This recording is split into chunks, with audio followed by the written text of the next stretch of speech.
일단은 어쨌든 조만간에 일기 쓰고 낭독하고 노래하는 여기는 이내 책방입니다.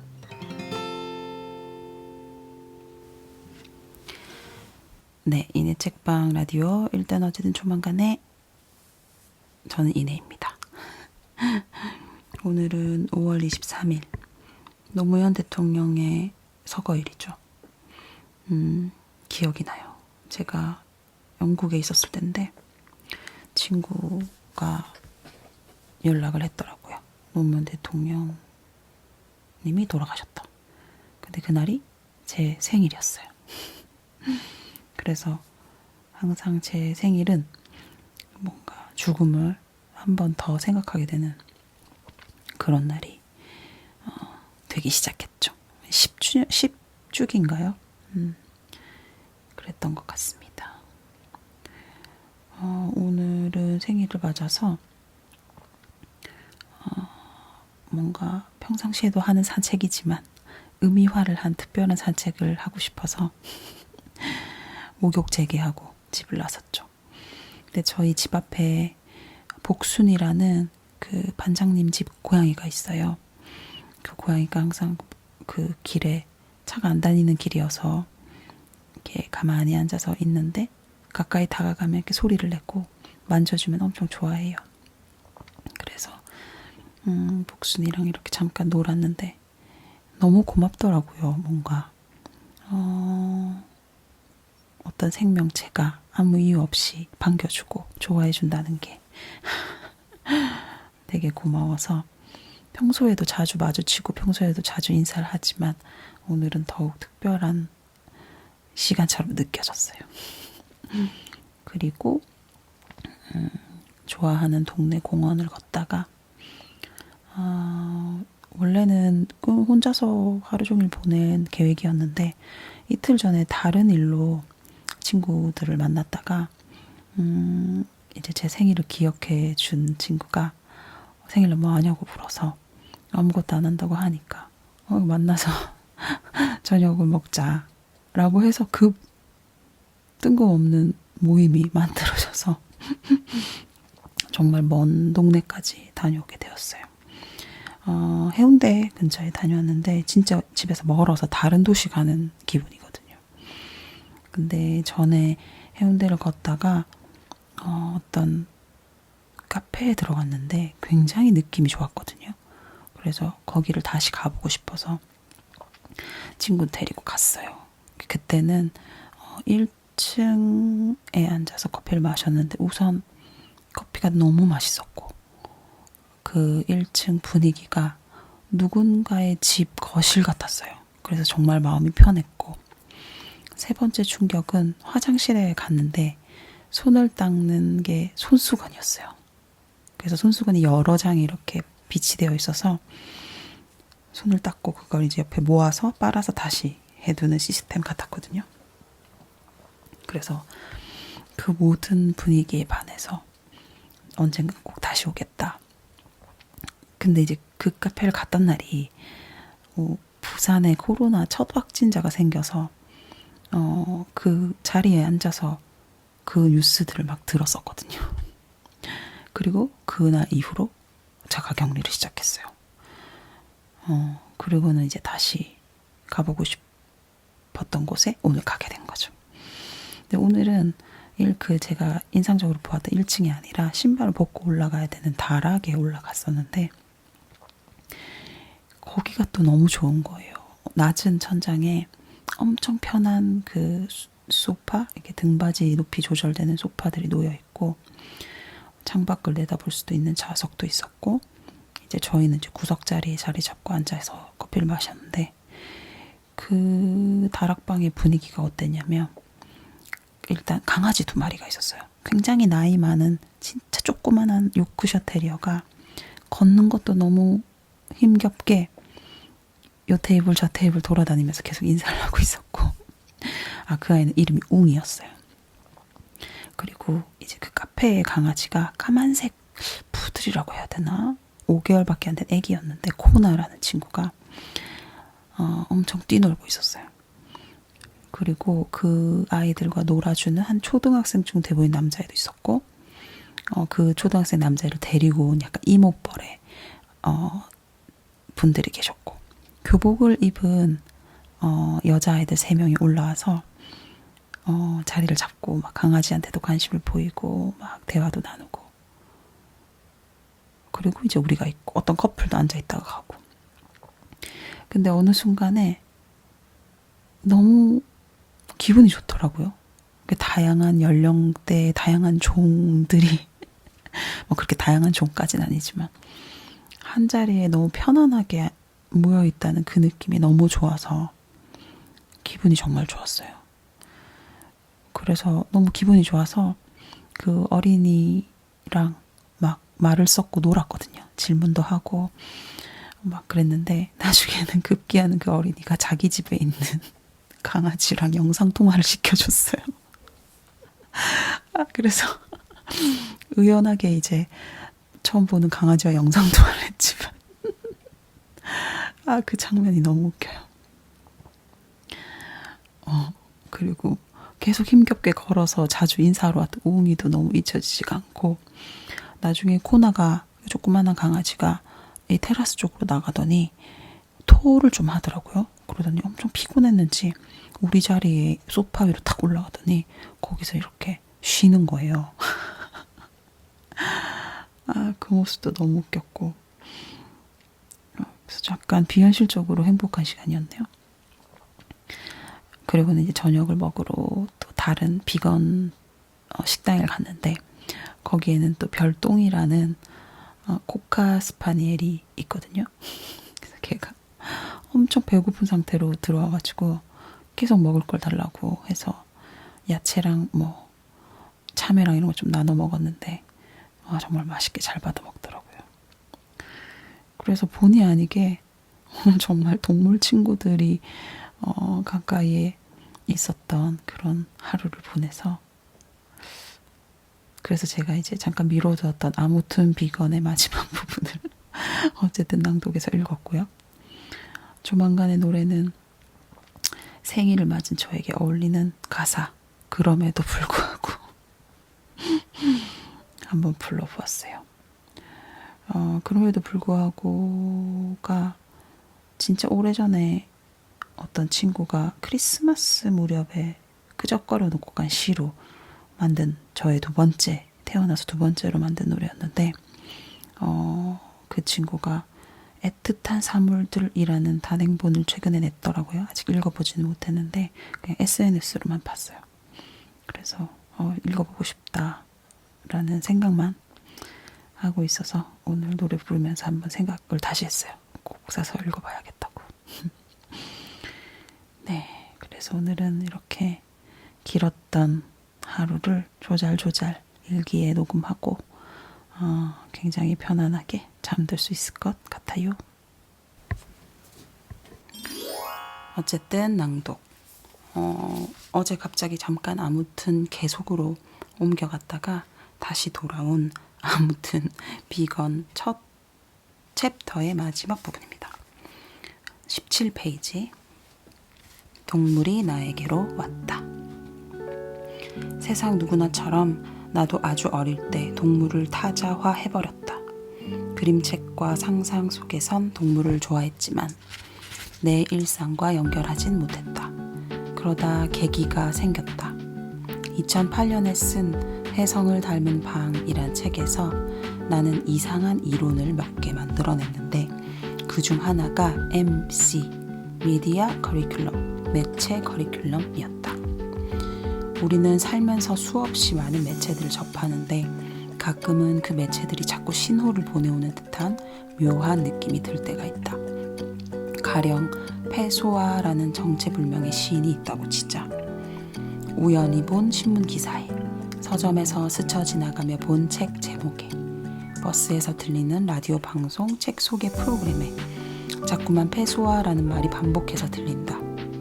처음엔 우연이라 생각했는데 어느 시점부터는 내가 무의식적으로 찾는 건지 진짜 우연인지도 분간이 안 간다. 계속 어른거린다는 사실만 분명해진다. 그저 호기심에 이 신호를 따라 마치 헨젤과 그레텔이 뿌려놓은 과자 부스러기를 줍듯 거슬러 올라가 보면 그 과정에서 뜻하지 않은 것들을 배우게 되고 내 인생에 정말 필요했던 지혜의 한 조각을 얻게 된다. 문득 이 모든 과정을 되돌아봤을 때 마치 누군가 나의 배움을 위해 짜준 커리큘럼이 존재한 것 같다는 착각에 사로잡힌다. 이게 간략히 설명한 MC 이론이다. 나의 MC 중 하나는 동물이었다. 언젠가부터 자꾸 동물들이 내 앞에 어른거렸다. 여기에서 반짝, 저기에서 반짝. 한 번은 쓰레기통에서 부스럭거리는 강아지로, 한 번은 로드킬로 죽어가는 고슴도치로, 한 번은 길거리에 기절에 들어눈 박새로, 한 번은 횡단보도에 버려진 거북이로 불쑥불쑥 예고도 없이 나타났다. 어쩌면 걸리적거렸다는 표현이 맞겠다.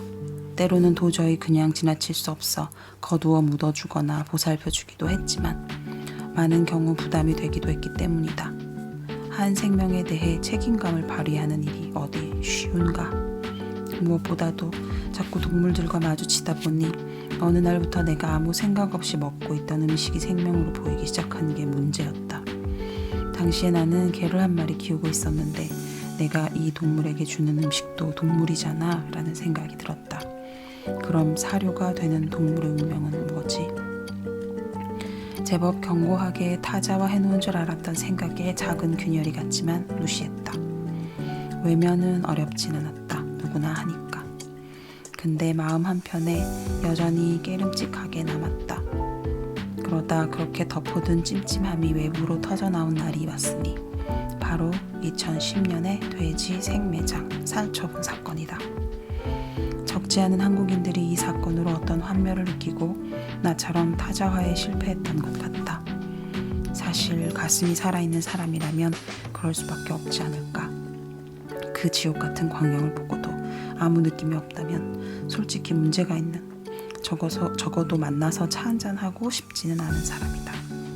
나의 충격은 시각적이지 않았다. 그것은 어느 공무원이 인터넷에 올린 글 한 편에서 비롯됐다.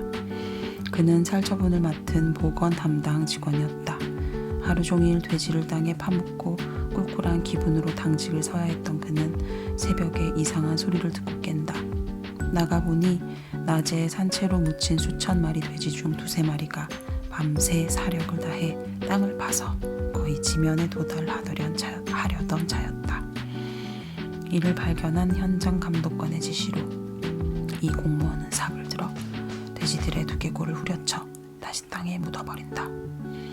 그저 살고 싶어 지푸라기라도 붙잡으려는 생명을 무참히 짓밟고 난 후 형언할 수 없는 자괴감이 들었던 그는 이건 도저히 사람이 할 짓이 아니며 더 이상 못 해먹겠다고 털어놓았다. 영원히 살아있던 그 젊은 공무원은 그 후에 무엇을 관뒀을까? 이를? 돼지고기를? 아니면 그냥 하루 이틀 뒤에 아무 일 없었다는 듯이 일상에 편입됐을까? 적어도 나는 그 글을 읽은 이상 아무 일 없었다는 듯이 살 수 없었다. 이 미친 짓에 더는 동참하기 싫었다. 돼지고기 따위 다신 입에 대지도 않겠다고 결심했다. 그런데 그렇게 굳게 먹은 마음이 꾸준히 유지되고 또 다른 동물들에게로 확대되는 데까지는 생각보다 오랜 시간이 걸렸다. 왜 그랬을까?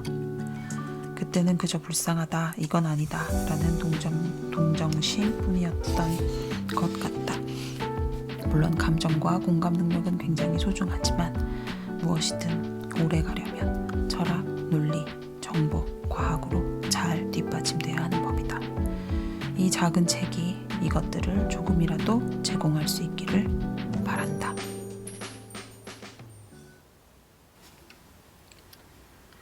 조만간의 노래.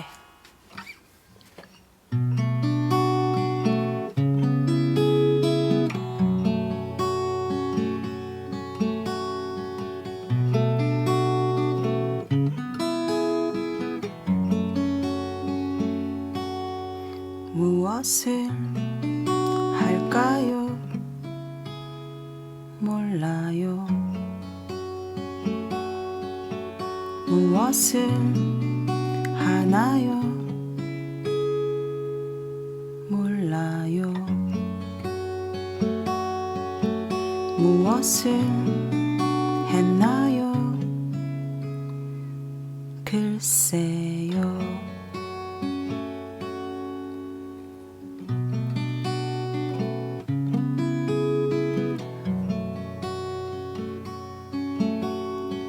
그럼에도 불구하고 지금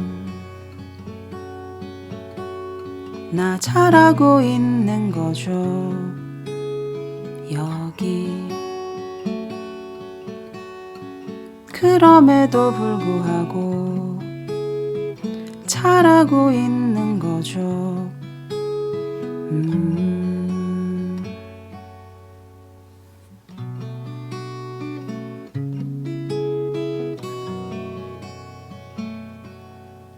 무엇을 했나요? 몰라요. 무엇을 하나요? 몰라요. 무엇을 했나요? 글쎄요.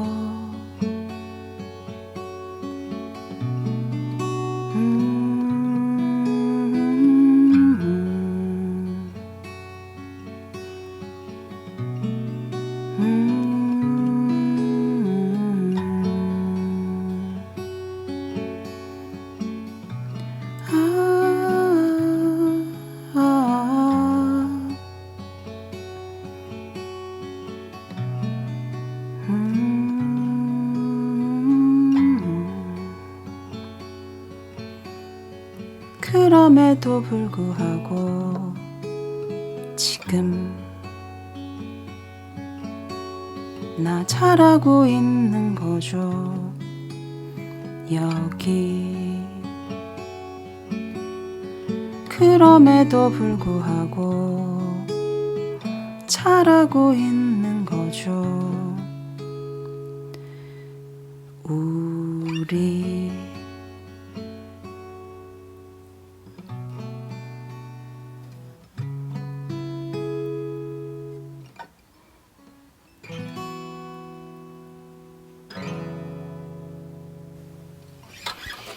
네, 오늘 이내적방 라디오 일단 어쨌든 조만간에는 여기까지입니다. 오늘의 배경 사진은 제가 오늘 걸었던 저희 동네 공원인데요. 날씨가 더워져서인지 분수를 저수지에서 틀기 시작했더라고요. 의외로 굉장히 시원하고 기분이 좋았어요. 평상시에는 뭐 저런 걸 왜 해 이렇게 생각하는 편인데 오늘은 다 의미 있게 보이는 특별한 날로 하기로 마음을 먹었었나 봐요. 그리고 제가 되게 좋아하는 벤치가 있어서 한 번씩 거기 앉아서 길지는 않아도 책 같은 거 좀 보고 앉아 있는 걸 좋아하는데 갑자기 소리가 파도 소리 같더라고요. 그 나무가 바람에 흔들리는 소리가. 그래서 숲에도 파도 소리가 나는구나 라는 생각을 했어요.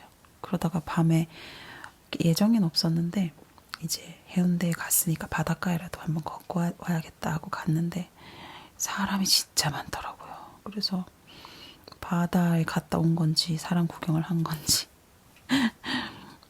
그건 잘 모르겠던데 아무튼 저는 그렇게 의미를 잔뜩 부여한 하루를 잘 보냈답니다. 여러분은 어떻게 보내셨나요?